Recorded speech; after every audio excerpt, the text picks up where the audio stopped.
ఒక పెద్ద బహిరంగ సభను ఏర్పాటు చేయడం జరిగింది. సిద్ధం అనే పేరుతో ఆ బహిరంగ సభ కని విని ఎరుగని రీతిలో అశేష ప్రజానీకం ఉత్తరాంధ్రలో పార్టిసిపేట్ చేసి మరింత నూతనోత్సాహాన్ని వైఎస్ఆర్ కాంగ్రెస్ పార్టీ క్యాడర్ కలిగించటమే కాకుండా ప్రత్యర్థి రాజకీయ వర్గాలలో గుండెల్లో దడపుడించే విధంగా పెద్ద ఎత్తున ఈ సిద్ధం అనే బహిరంగ సభ జరిగిన విషయం మీ అందరికీ విదితమే. ఆ బహిరంగ సభలో జగన్మోహన్ రెడ్డి గారు అనేక విషయాలను స్పృశించారు, అనేక విషయాలను ప్రజలకు చెప్పేందుకు ప్రయత్నం చేశారు. తాను పరిపాలనలో వైఎస్ఆర్ కాంగ్రెస్ పార్టీ అధికారంలోకి వచ్చిన తర్వాత ఏ ఏ కార్యక్రమాలను నిర్వహించారో, ప్రజలకు ఏ విధంగా ఆయన తోడ్పాటునిచ్చాడో, ఎంతటి చక్కని పరిపాలన ఇచ్చాడో చెప్పుకునేటటువంటి ప్రయత్నం చేశారు. దానితో పాటు ప్రధానంగా ప్రత్యర్థ రాజకీయ పార్టీ అయినటువంటి తెలుగుదేశం పార్టీ అంతకుముందు 5 సంవత్సరాలు, అంతకుముందు 9 సంవత్సరాలు, మొత్తం చంద్రబాబు నాయుడు గారు 14 సంవత్సరాలు పరిపాలన చేసినటువంటి విధానాన్ని కూడా స్పష్టంగా వివరించేటటువంటి ప్రయత్నం చేశారు. చంద్రబాబు నాయుడు గారిని సూటిగా కొన్ని ప్రశ్నలు కూడా అడిగారు.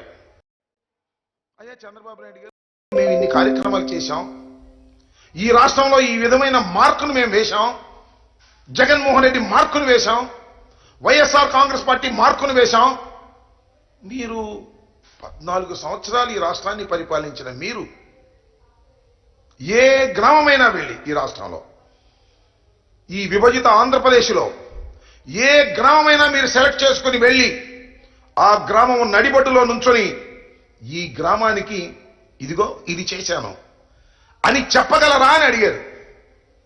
దానికి సమాధానం చెప్పలేకపోతున్నాడు చంద్రబాబు నాయుడు గారు.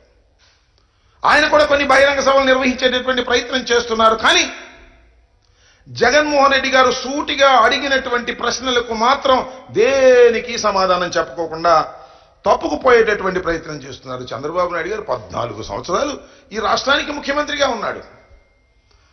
1995లో రాష్ట్ర ముఖ్యమంత్రి పీఠాన్ని అధిరోహించాడు.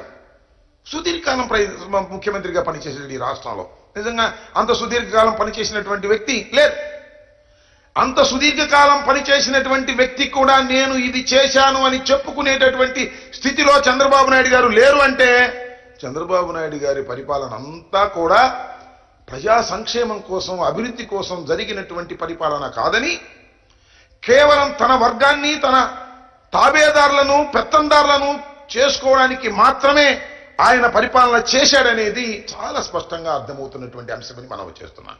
సమాధానం చెప్పుకోకుండా ఏదో ఊసిపోయిన కబుర్లు, సొల్లు కబుర్లు, ఊకదంపుడు ఉపన్యాసాలు చెప్పి, బాలకృష్ణ సినిమాలో డైలాగులు చెప్పి ఏదో ప్రజల్ని మభ్య పెట్టాలనేటువంటి ప్రయత్నం చేస్తున్నారు. జగన్మోహన్ రెడ్డి గారు ఇంకోటి కూడా చెప్పారు. అయ్యా ఈ రాష్ట్రంలో ఎస్సీ, ఎస్టీ, బీసీ, మైనారిటీ వర్గాలు నేను అధికారంలోకి వచ్చిన తర్వాత వారికి రాజకీయంగా పదవులు ఇచ్చాను, ఆర్థికంగా వారు బలపడే విధంగా చేశాను,